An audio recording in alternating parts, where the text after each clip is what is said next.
archives has uncovered Argentine statesmen dialoguing with their counterparts in the US, seeking to mirror the perceived success of westward expansion in the United States and the consolidation culturally of these territories using cultural tools like tourism.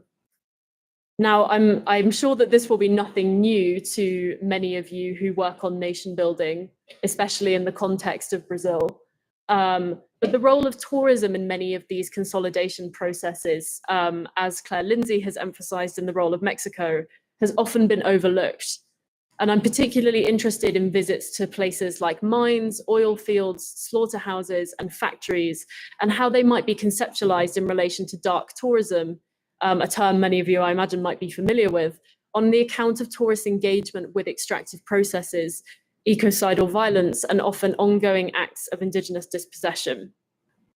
I've chosen these countries on account of their geographical parallels, large spaces, landscapes that would have been unfamiliar to many of the Euro-descendant settlers concentrated in large cities or regions like Santiago, Buenos Aires, and the eastern United States. And these locales are being experienced primarily in this period by wealthy populations, in the case of each of these three countries, who have to be convinced to travel to domestic internal destinations instead of traveling to Europe. And as you'll see, I'm working primarily with ephemera, things like travel brochures, pamphlets, and also travel magazines, where in some cases I'm finding the first-hand accounts of places don't always match up with the promotional materials, but I'll say something more about that later. Just a note on dark tourism then. This term, as many of you may already know, was coined by Lennon and Foley in a 2000 book of the same name to describe forms of travel where sightseers visit locations that are associated with death and disaster. And they identify this as a specifically modern phenomenon due to the fact that dark tourism causes tourists to have an experience that introduces, and I quote, anxiety and doubt about modernity and its consequences.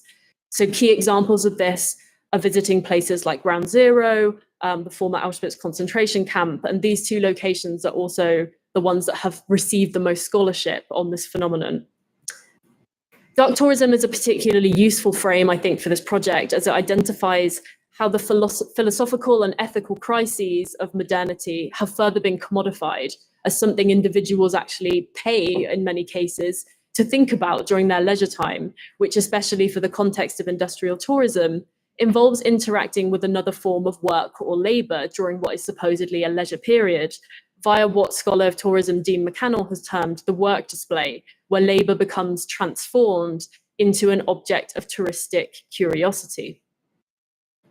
I came to this work on slaughterhouse tourism initially in the Chilean region of Magallanes, and I think this seems like quite an overt and obvious form of dark tourism, as visitors to a slaughterhouse are directly witnessing a form of death. But current scholarship on dark tourism raises two issues in this regard. Dark tourism is not normally conceptualized in relation to the direct witnessing of an act of death. It's normally posterior, after the fact. And secondly, dark tourism scholarship has predominantly focused on human forms of death. So in this project, I'm starting to think about non-human loss of life, what that might mean in this context, and what about losses of life that are obscured or undermined by the tourist narratives that are encountered. For example, where the motivation for the visit is not necessarily to engage with these forms of death, but it's still present, which may be the case where tourist sites are located in sites of state violence and dispossession. Further to this, I'm thinking about forms of ecocide, another form of death that in turn can create further losses of both human and non-human life. So these are just a few of the questions that I'm seeking to answer. This brings us to my study of historic industrial tourism in Patagonia, which I'm looking to locate within this broader picture. And I'm sure many of you here are already familiar with the idea of Patagonia as a tourist destination and will recognize images like this one showing Torres del Paine National Park, which is also the kind of emblematic vision of Patagonia that's been adopted by things like the Patagonia clothing brand, which some of you might be familiar with. So One Nature and increasingly eco and sustainable forms of tourism are nowadays at the forefront of Patagonia's offering. The broader panorama and history of tourism in this region is much more complex. Many of these other features of Patagonian tourism have been obscured by what anthropologist Marcos Mendoza has termed the Patagonian sublime, a touristic experience that yields a reconceptualization of the self and is dependent especially on a notion of Patagonian nature as authentic and unspoilt. Industrial heritage directly contradicts this idea and represents a less well-known element of Patagonia, especially outside of Argentina and Chile. Industrial heritage is especially important in developing senses of both regional and local identity, and as such, the industrialization of Patagonia in the early 20th century was co-opted by both Chilean and Argentinian governments as a vehicle for nation building and national identity.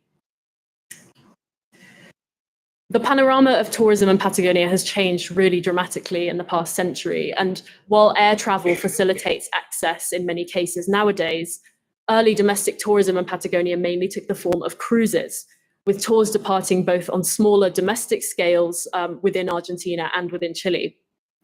There were also larger scale transatlantic and inter-American maritime cruise operations, which I've actually been working on a little bit in a separate project for another time. But while the beauty of this region's fjords, glaciers, and channels is a key element of the early cruise advertising, as you can get a feel for here, industrial features also start to come to the fore.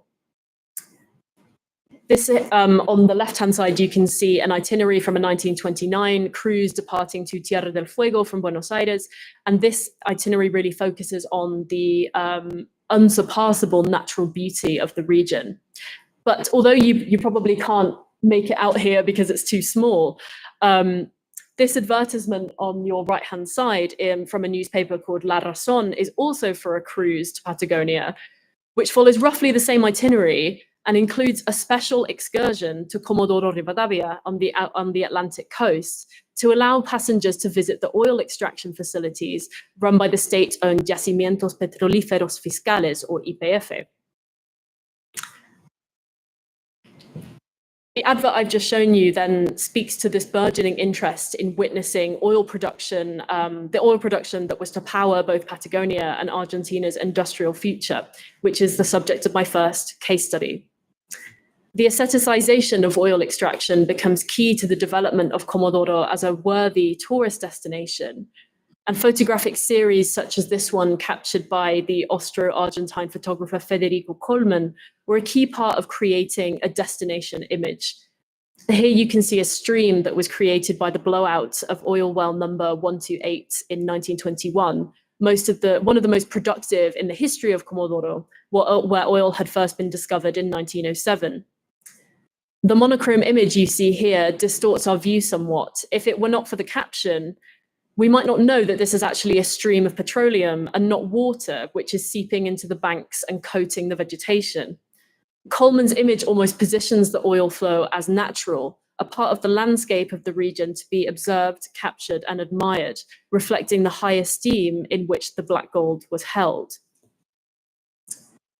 Today, I'm focusing on a trip taken to Comodoro by a well-known Argentine journalist, Juan José de Soysarraily, who was reporting for the well-known Argentine magazine Caras y Caretas in early 1933. This was a miscellaneous publication that included everything from fiction to kind of journalistic reporting, history, cultural affairs. And he was a prolific journalist who worked most famously as the war correspondent for another publication, La Nación, during the First World War.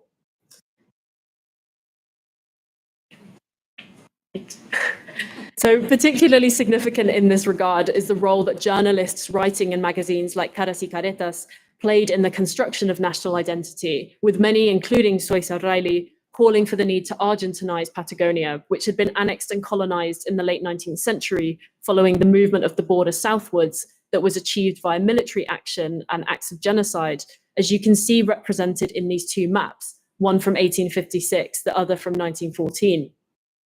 The southern territories were viewed by many inhabitants of Buenos Aires as being backwards, and their Argentinization, so to speak, would represent a glorious conclusion in the ongoing expansion and consolidation of the state, especially as mineral resources began to be exploited and were starting to contribute to the national economy. Comodoro Rivadavia, located in the south of what was then the national territory of Chubut, which you can see with this red arrow here, was one of many settlements in Patagonia that had a high immigrant population and therefore needed to be integrated as a seeming font of Argentine culture and values, especially as its fossil fuels were to become one of Argentina's greatest assets. Domestic tourism served this aim as it became a vehicle for establishing or reinscribing images and landscapes in the national cultural conscious, especially of places that might have been considered as extraneous or antithetical to national projects in the past. Soysarrali's series of articles in the magazine detailed numerous stops aboard the Argentine Navy transport Pampa, which was traveling to the South Orkney Islands, which I'll just show you very quickly if we could. Sorry. Next one. Yeah. So the Argentine Navy transport was traveling to the South Orkney Islands in the far South Atlantic to complete a transfer of staff that needed to be done annually. And Argentina had taken over a base on one of the islands here in 1904, and this would prove to be a strategic point for Argentina building a claim to the Antarctic region further south. So you can see here the article detailing the visit to the South Orkneys, published in 1933. And this was coming after the introductory page that I showed you previously. And on board the Pampa was also, which was obviously undertaking a kind of governmental journey, was also a large group of tourists, including members of the University Club of Buenos Aires, the naval attaché of the US Embassy, his family, and Soysarrali himself. The group also included a large number of women, interestingly, including Soysarrali's wife, Emma. And these women are actually considered in the literature, we believe, to be among the first known women to have visited the Antarctic region. Soysarrali's articles describing his tour of Patagonia and the South Atlantic cover additional stops in Tierra del Fuego, with an expose on the terrible conditions of the Ushuaia prison, articles on gold mining in Tierra del Fuego, and he also puts forward a case for provincialization of the southern Argentinian territories of Tierra del Fuego, Chubut, Santa Cruz, and Neuquén, as they were then known, since he argues that the settler inhabitants of these regions paid taxes to Argentina, but received no representation in the National Congress. In his series of articles, he also puts forward a case for Argentinizing Patagonia by building a new city, also named Patagonia, that would become a rival to the Chilean city of Punta Arenas on the other side of the region, and vie with influence for them in the far south. But what I'd like to connect here to this is this expressed need for Argentinization that Soysarrali argues for in his articles on account of visiting state oil extraction facilities in Comodoro, and how this works to establish industrial sites as important parts of domestic cruise itineraries.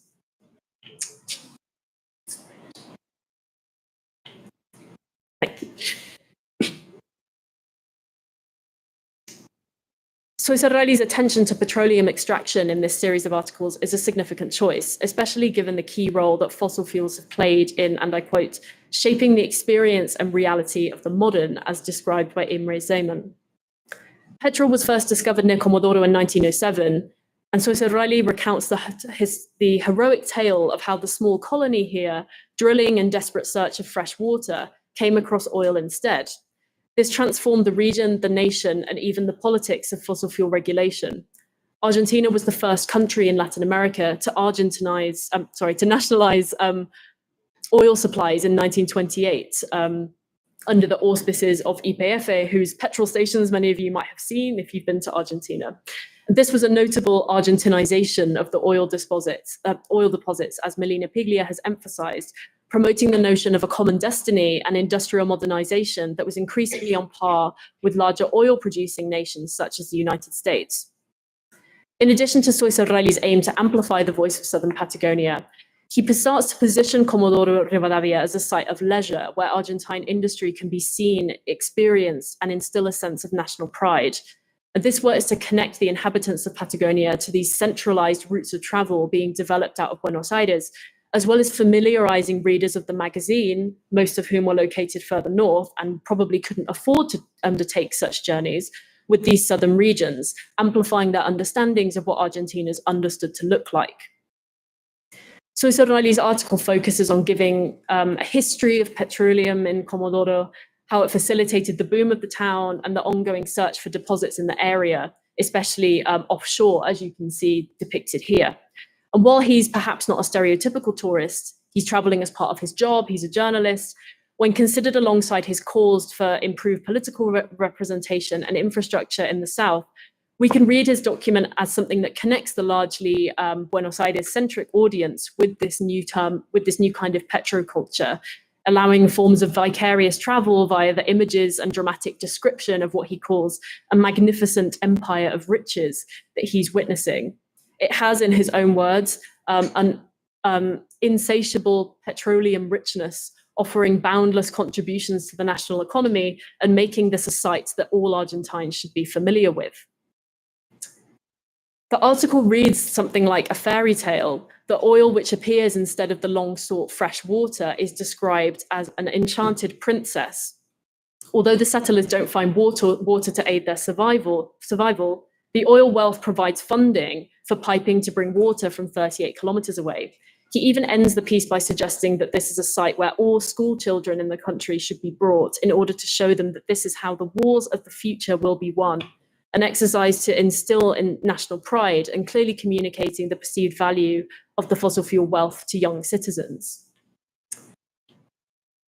Finally, though, and this is perhaps one of the most haunting comments in this article, is his observation that la tierra se está cansando de dar petróleo, so the earth is becoming tired of pumping out this petrol, inadvertently highlighting the finite nature of these resources. Yet in spite of this, he asserts that in reality, it's not going to stop, since geologists are continuing to find new deposits all the time. This tiredness is kind of fleeting, since modernization and progress are always finding new ways to extract fuels. This epitomizes the inherent contradiction of ever-increasing exponential national progress that is culminating in increased levels of environmental destruction and disaster, including in the present day. Although it doesn't fit his narrative particularly well, Soysarralli does recognize the Earth's fatigue in the face of the extraction that's taking place. The power and the pull of these petrocultures in the tourism industry remains clear, though, and you can still today visit the Museo Nacional del Petróleo, National Petroleum Museum in Comodoro, or complete the petroleum circuit today in the region, where the exhausted wells, as you can see one of them here, that aren't operating anymore, punctuate the landscape. The museum, founded by YPF in 1987, also hosts school visits, allows visitors to interact with disused machinery, and the contents of the museum cover the geological processes that formed fossil fuels, how they're extracted, and how YPF has changed the social and economic fabric of the region. And one of the questions I'm looking at then as part of this work, particularly with an eye to the future then, is how might we reconceptualize the roles of extractive regimes and their cultural legacies in regions and states where identity is very closely tied to resource extraction? And I'd be interested to discuss that with some of you perhaps afterwards. In my second example, I'd like us to travel to the western coast of Patagonia to investigate the parallel development of frigoríficos, or cold storage plants, as destinations in Chilean Patagonia. To orient us briefly, I've included two maps here, and the frigoríficos that I'm investigating were built on land that had been annexed in Magallanes by the Chilean and also on the eastern coast Argentinian governments in the late 19th century. And at this time, we're home to a number of itinerant indigenous groups, including the Kaweskar, Selknam, Haus, Jagan, and Tehuelche. Sheep farming and exportation of sheep, frozen sheep carcasses and sheep byproducts was developed rapidly in this region from the 1880s until its peak in the 1920s, which also coincided with a gold rush in Tierra del Fuego from 1883 to 1906. The fencing off of vast areas of land for animal rearing drastically impacted the ancestral hunting practices of the Selknam especially, who were often killed for sport by settlers, and also began to see the integration of this region into emerging elements of the global economy as part of the exportation industry that was being developed. The first regional travel guide produced about Magallanes, which you can see on the left-hand side here, was published by an Italian missionary, Alberto de Agostini, in 1946. And among its many recommendations are a visit to two frigoríficos in Tres Puentes and Rio Seco. And he says that it's best to go there between January and April, since during this period, thousands of heads of cattle are slaughtered. While doubtless a morbid sight to behold, the scale of the Frigorifico work would show any visitors to the region that Magallanes was a place where modern machinic labor was happening, aligning it firmly with the modernizing ambitions of the Chilean state. The frigorificos represented novel technological developments at the time. The processing lines of Chicago's slaughterhouses were actually what inspired Henry Ford to develop assembly line vehicle production. They also connected the region to global circuits of consumption and production via exportation, which went primarily to Europe and not actually to domestic Chilean markets in many cases. The arrival of this efficient dismembering technology importantly represents the domestication of the unruly climate of southern Patagonia and Tierra del Fuego, and went hand in hand with concerted efforts to erase indigenous presence in the region and reinvent southern Patagonia as what Alberto Harambor has termed Patagonia Progreso, a vision of Patagonia as a site of future prosperity, which echoes throughout the Chilean and Argentinian discourses in this period. An announcement in the Chilean travel magazine En Viaje from 1944 further reinforces the importance of the cattle industry by explicitly linking it to a vision of modernity. The advertisement calls on the reader to visit Magallanes and features a photograph of a flock of sheep over an idealized image of Punta Arenas, the region's main city, which is displayed here as a kind of homogeneous block of square apartments fading into the Strait of Magellan. Behind, the sun rises over the southern Patagonian Andes, signifying a new future for the country. The positioning of this flock image clearly ties the prosperity and the progress of Magallanes to its frozen meat export industries, and indicates to the reader that this is an important feature of any visit to the region. Further, the brilliant sunshine and the tranquil, peaceful waters of the strait depict an inviting environment that's uninhibited by the famously stormy seas and inhospitable climate of this region. In the August 1946 issue of En Viaje, though, we can encounter a different take on the frigorifico. An account of a trip to Magallanes undertaken by an individual from central Chile as part of a social tourism program records the difficulty of actually beholding and engaging with the scene in front of him. The author, named only in the magazine by the initials AG, records their surprise upon arriving in Magallanes and finding Punta Arenas to be a city that is modern, clean, and comfortable, reflecting the views of many Chileans that this was a backwards and dilapidated place.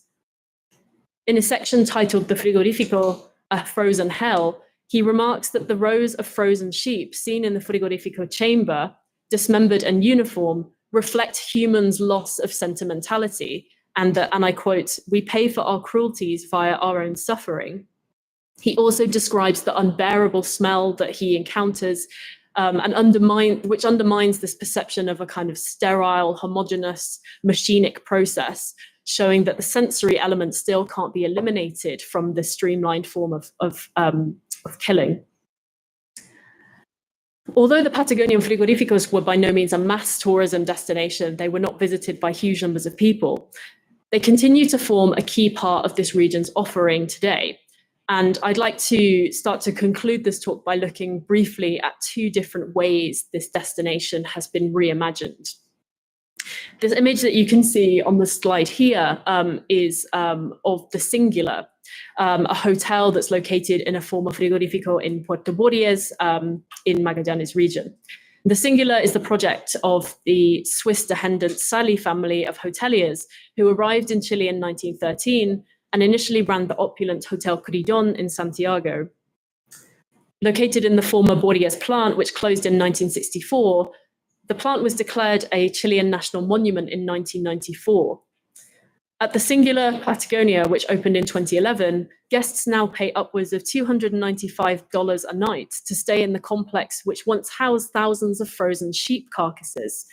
The hotel offers tourists a clean encounter with the slaughterhouse, free of sensory engagement with the smells or with the extractive labor that was taking place there. They sleep between its walls, but the killing and freezing are only witnessed through photographs and heard about from the guides. Images of the frigorifico captured by the Italian photographer Carlo Foresti in the early 20th century adorn the walls of the hotel, providing guests with a memorialization of the plant's activities. The hotel's success, having been named as one of the best hotels in South America by Condé Nast Traveler in 2020, is testament to the allure of Patagonia's industrial past, now that it can be viewed as what John Uri and Jonas Larsen have termed heritage, past, dead, and safe, rather than authentic history, continuing and therefore dangerous. This is interesting given that the Singular's vision of what they term a version of sustainable tourism exclusively platforms authenticity at the heart of their offering. The website describes the origin of the hotel in this way. Restored and resurrected by fourth-generation family members of the original pioneers who settled the area and built the sheep farming industry more than 100 years ago, the Singular pays homage to the buildings and founders' rich historical importance in the development of the local culture, economy, and heritage. Despite the hotel's claims of a sustainable ethos, a glance at the hotel produced bilingual guide, A Singular Trip, What You Should Know Before You Travel to Patagonia, reveals an entanglement with violent and damaging tropes, which have maintained Patagonia as an ahistorical, uninhabited place. Two notions that, as I've started to show, were weaponized by the Argentine and Chilean government in the 19th century to facilitate the dispossession of indigenous land. The guide goes on to describe the Fuegian indigenous populations using derogatory language, rejecting the ahistorical nature of the end of the world, to engage with what it terms to be the region's ancient inhabitants, many of whom, such as Corporación Satnam Chile, are continuing to advocate for the restoration of their land and the protection of their culture in the region, pushing back against the official myth of extinction put forward by the Chilean state and European anthropologists throughout the 20th century. In this way, I think we can start to see how the actions of the Singular neglects the social and ecological impacts of tourism that I've recently mentioned. The region's industrial history, one that's predicated upon violence and dispossession, is positioned as the only legitimate one in this guide that's given to all guests visiting the hotel. What then might a kind of alternative heritage future look like?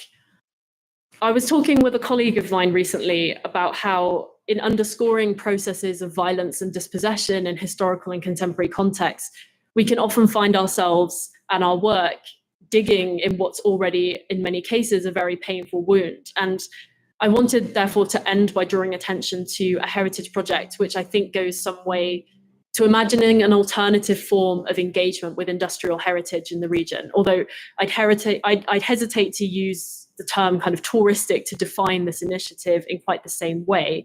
The engagement with heritage here is taking place in a way that's going towards supporting local, embedded, and traditional forms of knowledge, although in the setting of a slaughterhouse, is something that I think we can understand as radical and perhaps in normative terms sustainable, although again, I shy away from using that term here, and I'll explain why in a second. The Museo de Historia Natural Rio Seco, the Rio Seco Natural History Museum, located in another former slaughterhouse, was established in 2016 by visual artist and scholar Miguel Cáceres Murrié, and seeks to reorient the frigorifico space as a radical place of possibility that revitalizes heritage by creating a vision of patrimony that, and I quote, accompanies, tries to understand, registers, and documents processes, giving local communities a space for their own development rather than simply responding to trends. Given the special importance of natural history in Patagonia in the formation of famous naturalists, such as most famously Charles Darwin, whose disparaging of the Yagan and Kawasgar in particular helped to cement the association of Patagonia with barbarity and desolation, the museum's reclaiming of natural history narratives is especially important. The museum's projects so far have sought to publicize the marginalized histories of the Patagonian frigorifico workers, farmers, and indigenous populations, as well as restoring fossils, animal skeletons, and botanical collections for educational purposes. Cáceres and the volunteer staff of the museum therefore seek to conceptualize a distinct response to the acts that acts as a countercurrent to national, regional, and private discourses of heritage, such as that that's been put forward by the Singular Hotel. It is, as Cáceres terms it, a museum in a constant state of production, one that can evolve to serve the needs of its community in a timely manner, and also, unlike many heritage projects in Patagonia and Tierra del Fuego, is distinctly not international facing. As Miguel describes it, before the panorama of a generalized global crisis, the museum situates its practices from a point of material speculation, How do the remains of the natural history of the far American South coexist alongside a space created by the imposition of the industrial ruins of different cycles of capitalism? Cáceres directly takes on the enduring conceptualization of Patagonia as the end of the world, something which is prominent particularly in contemporary tourist dialogues. And he notes in particular how the establishment of the world's first e-fuels factory in Magallanes, which opened in 2022, sees the region coming to the rescue of hegemonic powers. Powered by wind turbines, the famously inhospitable climates of southern Patagonia are now recast as ideal production conditions. Magallanes region thus finds itself at the forefront of the technological response to the climate crisis, and Miguel sees the museum as moving in para recoger los restos, to pick up the pieces. We can see the museum, therefore, as playing an important role in providing a radical space of resistance that might chime with some of the more normative elements of sustainability that I mentioned earlier. When I discussed this term with Miguel, he agreed that it was not suitable. Although the work of the museum might be categorized in this way, he highlighted that the position of the museum is extremely volatile. They don't own the frigorifico space in which they exhibit, they rent it, and so their labors are vulnerable and fragile, in his own words, especially when faced with growing pressures on real estate in the region. We can identify in the discourse of the museum, then, a language that reclaims marginalized and erased histories in order to empower local citizens.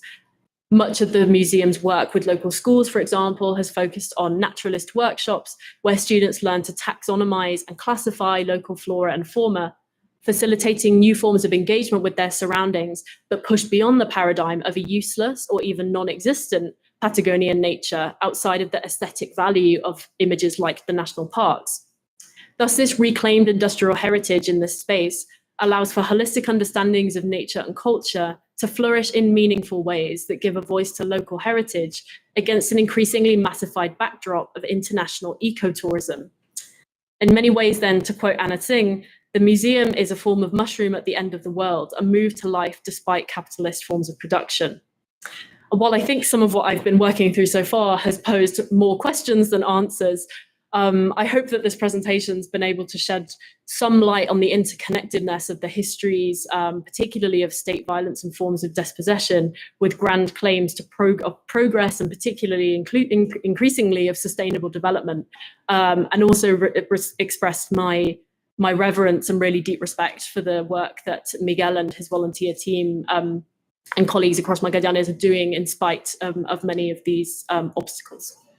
So, muito obrigada. Thank you so much for having me, and I look forward to your questions.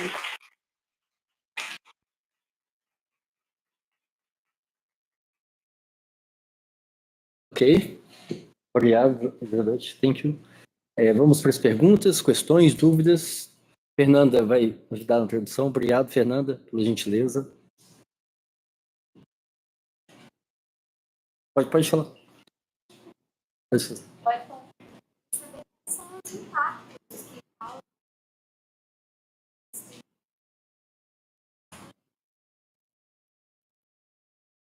To know about the impact trips and the nature of these spaces that are opening to visiting. Does it have nature impacts? Does it have impacts on the landscape and yeah, I think I am more of a historian, so I'm less familiar with the contemporary issues, but I do know that particularly in the past, the issue was mainly with grazing, with cattle, because the cattle production was happening at such a large scale that it's altered the kind of biome in many ways. And there have been a lot of studies done on exactly, it's a form of desertification, essentially. And there have been a lot of studies done on the kind of biological impact that the cattle industry has had in the region. But yeah, nowadays I know in at least in Torres del Paine National Park, I think they have had to impose limits on the number of people that can undertake the trekking routes, particularly in the summer, because the impact has been pretty substantial on the kind of condition of a lot of the routes. But I think one of the problems here is obviously that the tourism in Patagonia is incredibly in the present day at least, it's mainly very concentrated to a few small areas. And so it hasn't been much dispersal beyond the kind of nexus of Ushuaia in the main island of Tierra del Fuego, the national park in Torres del Paine, and Los Glaciares National Park, which is just over the border in Argentina. But I think that a lot of the environmental impact has been wrought by extractive industry. I think more so still than tourism. There's still a lot of fracking that takes place in northern Patagonia. There's a lot of electronics manufacturing in southern Argentina as well, which again has quite a significant impact on the local area. But it's something that I think is at the forefront of a lot of conversations at the moment, particularly as an ecotourism destination, because it really has a lot at stake in order to maintain that image if these regions are going to be maintained in a way that protects those views, for example, like we've seen in the presentation. Pegou?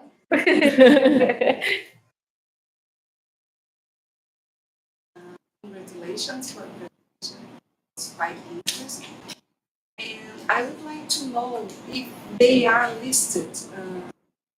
Are this building listed in a heritage protection sometimes? Because I saw the retrofit of the building transformed to a museum and transformed a hotel. Are they listed in some protection or not?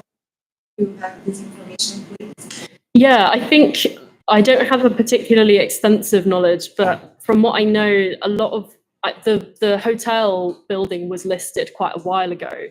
But from what I know of the region, from talking to colleagues, one of the problems that's often faced is that the buildings are listed, but there just isn't the money to maintain them. So sometimes there can be an incentive, obviously, for a hotel or an organization to move in, because as part of the development, they will restore the building and therefore it will be preserved.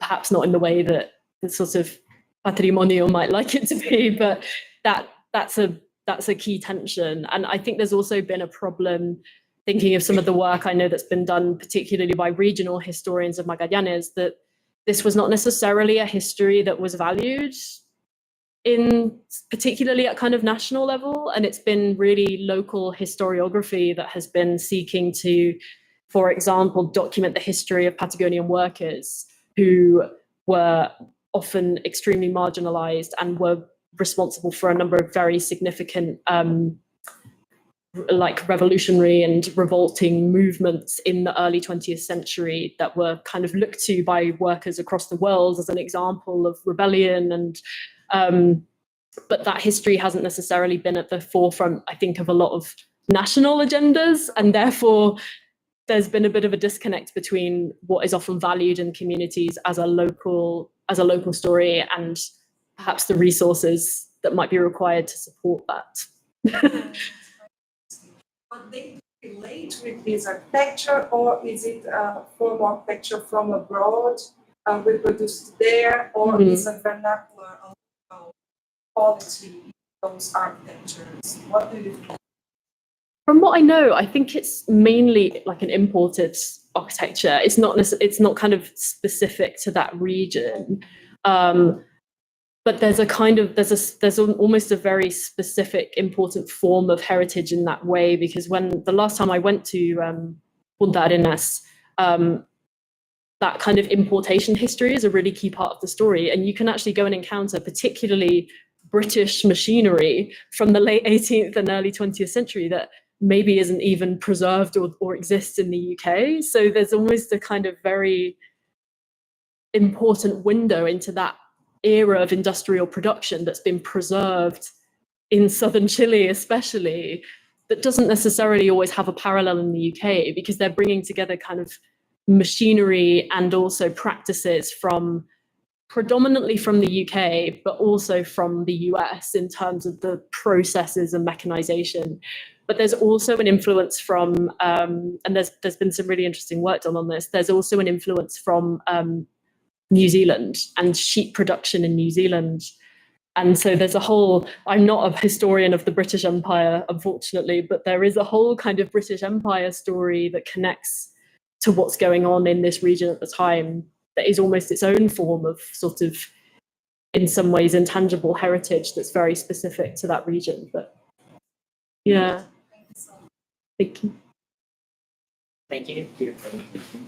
I know you said you're more of a historian, so I don't know if you know this, but would you say there's kind of a resignifying of these spaces since, like, for example, the petrol circuit in Argentina, Yeah. as since it was what brought the colonial occupation to the space? Yeah. briefly, would you say now it's seen as a historical tourism site instead of a site of degradation? Would you say it's seen Yeah. less as like dark tourism and more as, like, I don't want to say heritage, but like historical and knowing more about this region?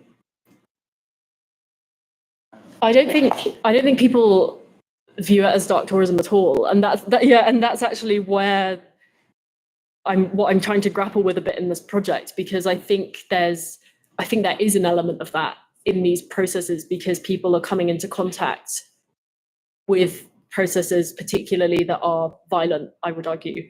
But that's not necessarily what's drawing them there. So we can't necessarily put that alongside, for example, someone that goes to visit Ground Zero in the US who's actively engaging with a process of memorialization, and that's the motivation for going. Here, often these acts of kind of, like, I'm thinking of Rob Nixon's term of slow violence, like they're actively ongoing, and it's almost a slow kind of witnessing of a form of death and degradation. But I don't think people are doing it for those reasons. I think often they're going for an engagement with in many cases, national forms of identity, particularly thinking in the domestic sphere. And I haven't actually been to I have been to Comodoro, but I haven't actually been to the Petroleum Museum, because this is research that I started after I lived in Argentina, and it's definitely on my list to go there. But I think it's definitely something that people are engaging with as a part of cementing perhaps themselves and their understanding of the country, and particularly the narratives that have been put forward by national kind of cultural dialogues.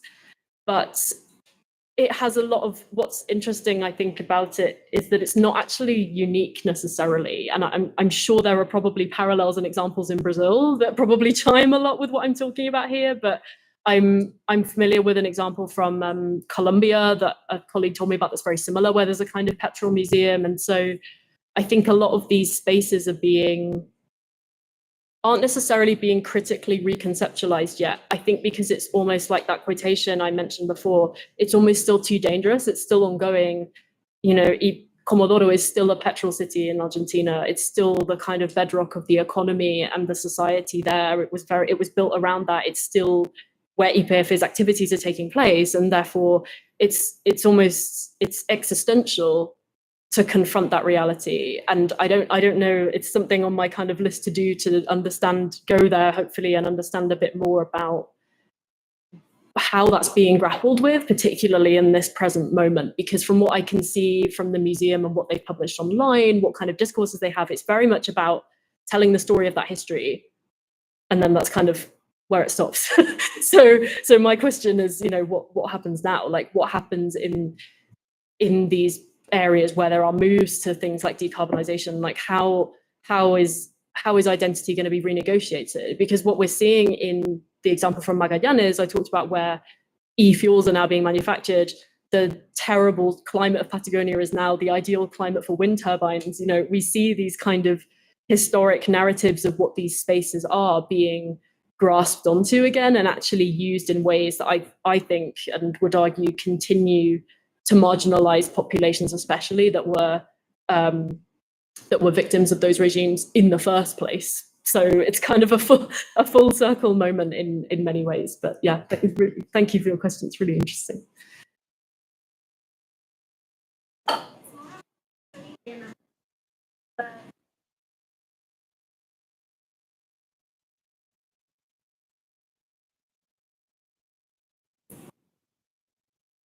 Mm.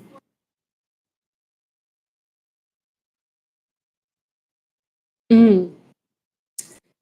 It was kind of a hole I fell into, I think, when I was doing my research, because I'm writing a book at the moment about I think, as was mentioned in the introduction, about the image of Patagonia and how it's oscillated between desolate and empty and kind of grand and the sort of home of the economic future of both Argentina and Chile, and how those contrasts have played out over the last few centuries. But I actually, it was really the visual materials that kind of drew me in. My PhD supervisor did a really interesting project on the history of travel and tourism in Mexico in the mid 20th century, and she worked a lot with magazines.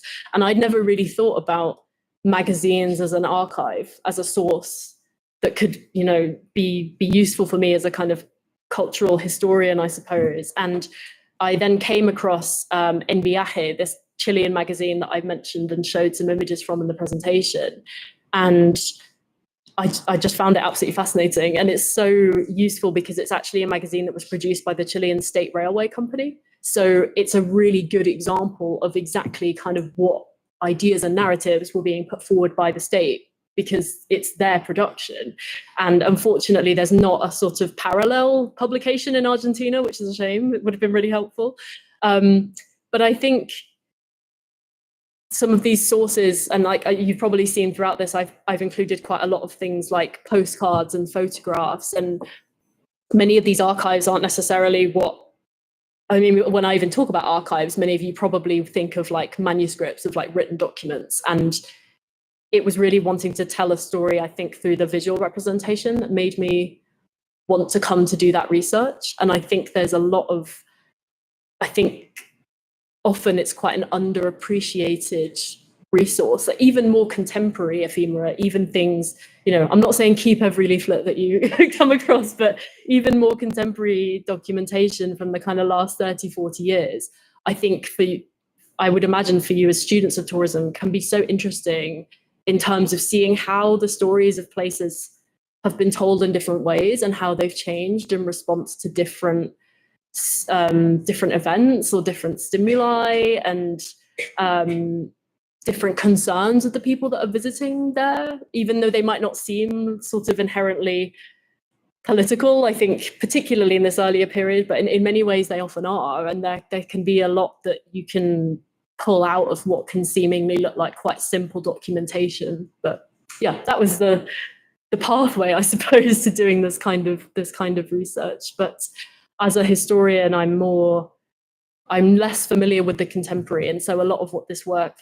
is doing is trying to connect some of those historical narratives with some of the present day sites and iterations to understand how they are in dialogue with one another. But I'm not used to working on on recent things. So it's been an interesting challenge. Como que as práticas culturais locais interferem na percepção do turista?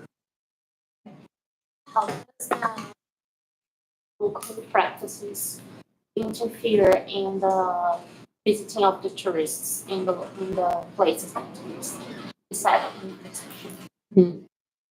As in what? Like, what do other local communities engaging with these destinations? As pessoas locais interagem com essas visitas turísticas? Sim, e a cultura local tem alguma interferência, algum festival, alguma coisa que chegou lá? Does the local culture has any interference on these visits, like as a festival or a party that celebrates something and the tourists interact with them in some way? Or is it just for visiting the oil industry or slaughter houses? Yeah, I think in many cases,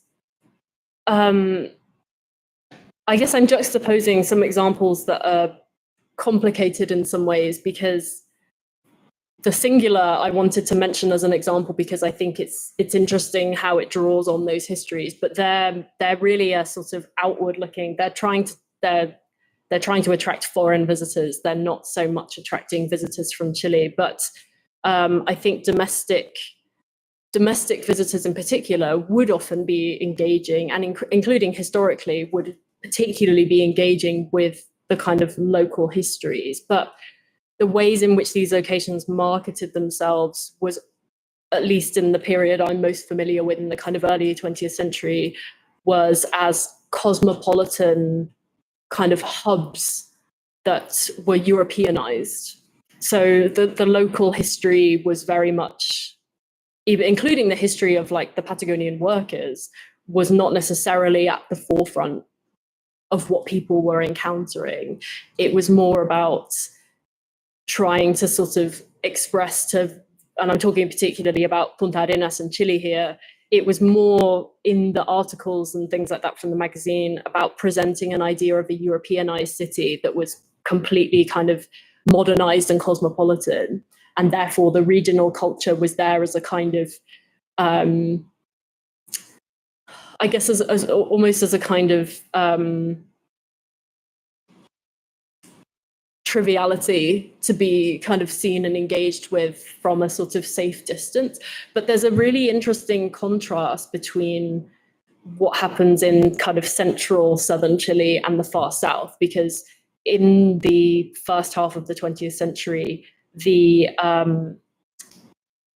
Mapuche people are presented in the same magazine that I've been working on as a population to be visited, mainly so that people can purchase kind of handicrafts, they can purchase metalwork, in particular jewelry, and they're really advertised as a key part of the tourist offering in the country. Whereas in the far south, there's a complete rejection of any kind of local indigenous heritage and culture. It doesn't really appear at all. In fact, one of the only articles I have come across from this period that talks about that local context is actually talking about the fact that there are no indigenous populations in Magallanes, which is not true at all.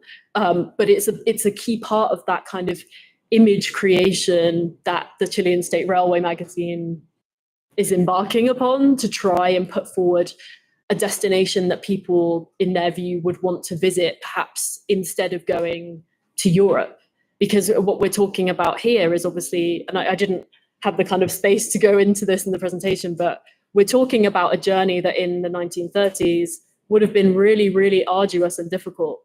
You would have taken a train to the southern part of continental Chile, to Puerto Montt, and then you would have taken a boat for 3 or 4 days to get here. So the image was really, really important. But local history, apart from the kind of machinic, the slaughterhouse mechanisms, wasn't really integrated as part of that story. Don't you think like this type of travel is like very specific for some tourists? Because like when you talk about like traveling, normally people talk about like beaches and going to the United States or like London or anywhere. But this seems like it's very specific, like for people looking for formations or like going back days. Yeah. You know?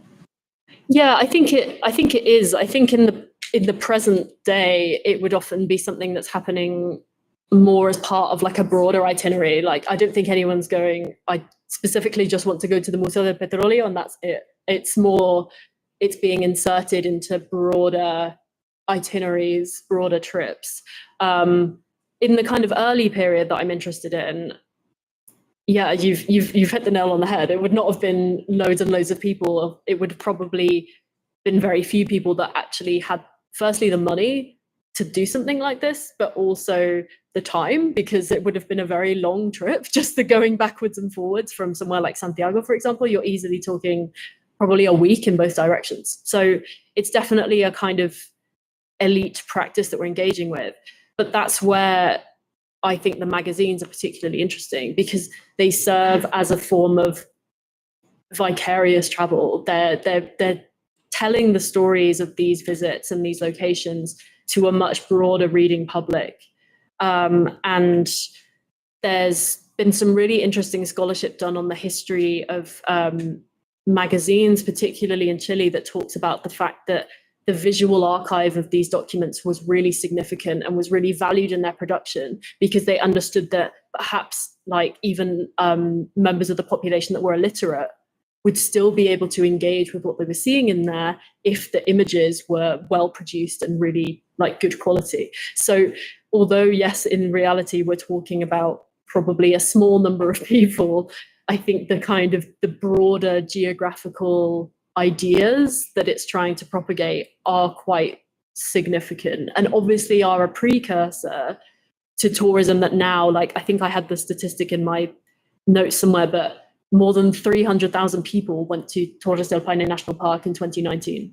So that's just one national park, like that's just one destination. So although these were very small circuits to begin with, I think they're worthy of our attention as a kind of precursor to something much bigger and much more substantial. But thank you. I was curious about, it's just a curiosity, it's not a question, an important question about tourism, but you talked about magazines. Mm-hmm. And nowadays, everything is online. Yeah. A TripAdvisor Mm-hmm. and social networks.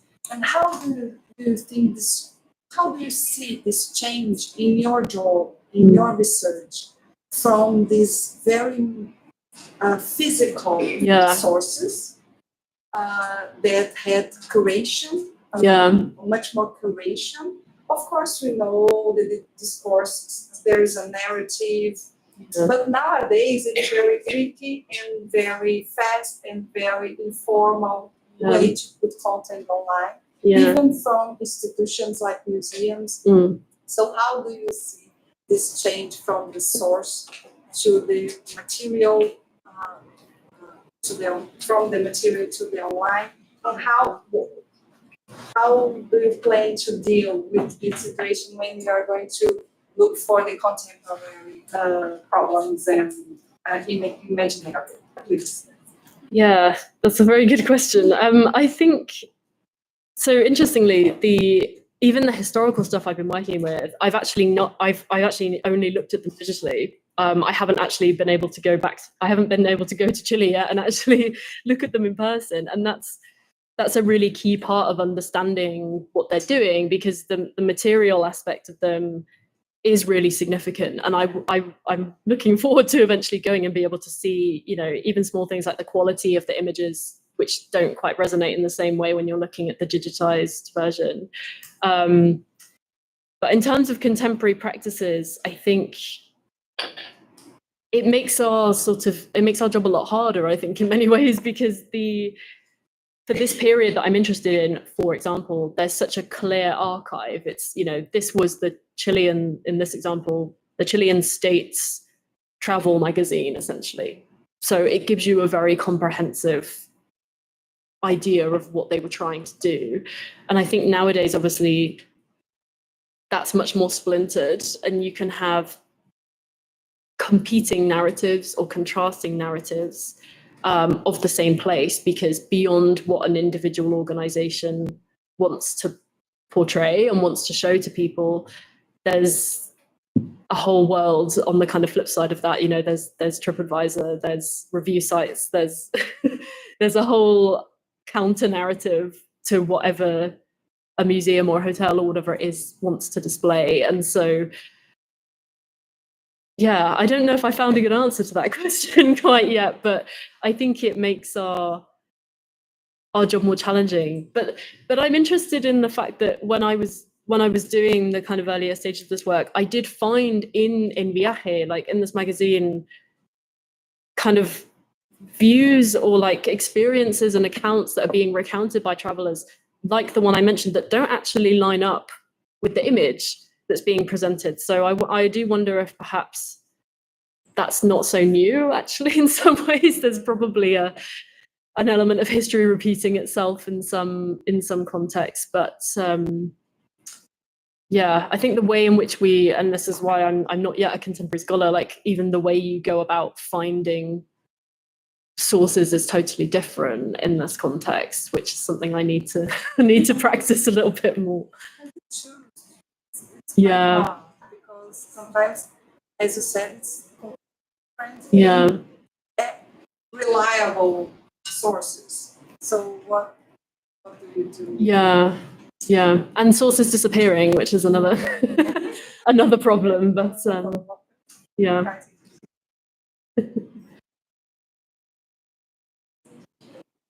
I find it very interesting and especially the part that you showed the picture of the oil stream. That's Mm. you know, Mm.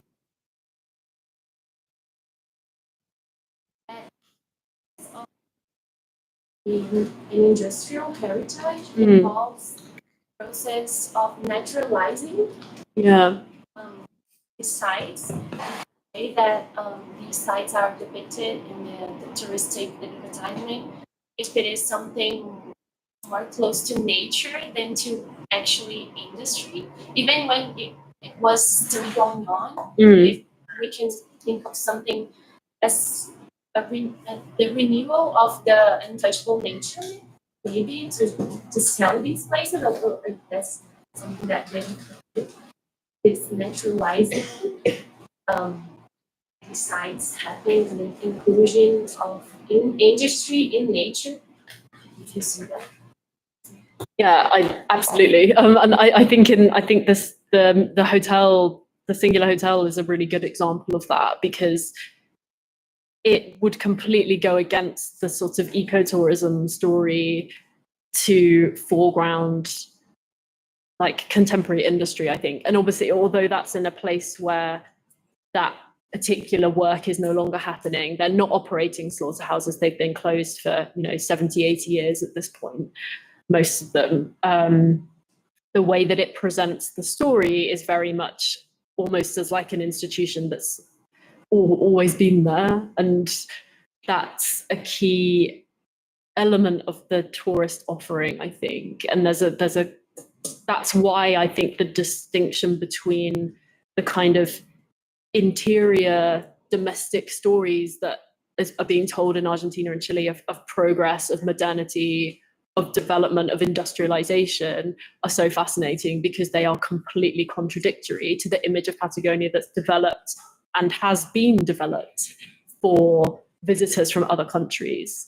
And that kind of first idea, like, obviously never really took off. Like, I would imagine many of us don't think of Patagonia as somewhere like, what's the first thing you think of? You probably don't think of oil or electronics manufacturing, which is huge, or fracking, or sheep farming and animal product production. Like, that's, but there was a very strong case that was trying to be made in both countries within the domestic context for that to be the image of the region.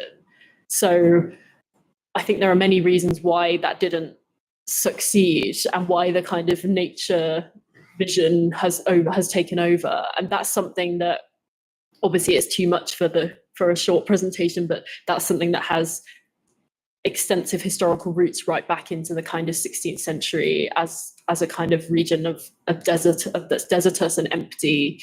But yeah, I think in the contemporary context, many of these sites do have to, or at least feel like they have to, position themselves as a kind of I can't what that phrase I mentioned was earlier, but kind of like it's safe dead past that is, no longer operational, no longer present, because it serves as a means of preserving the idea of ahistoricity, like that this region is kind of frozen in time in many ways, that it's an untouched vision of nature, and therefore, we don't want to think about the fact that there's a hotel that was constructed in 2011, like as part of this image. It has to position itself as part of that broader history, even if that is industrial. I think it's almost the historicization is almost more important than the kind of industrial element in that regard, because it allows this sort of atemporal element of the destination to be preserved. Yeah, it's a really interesting question though. Thank you.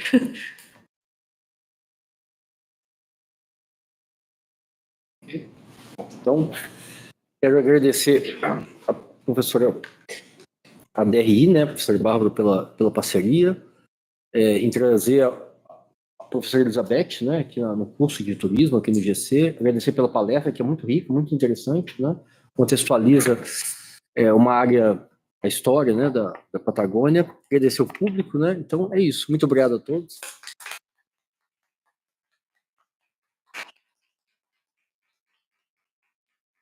Estamos abertos a mais parcerias. Thank you. Thank you so much. Thank you, everyone. Thank you. Thank you so much. Pode, por favor. I haven't traumatized the tourism students too much. Obrigado. Obrigado, Fernando. Eu vou pedir para o Renato te enviar amanhã.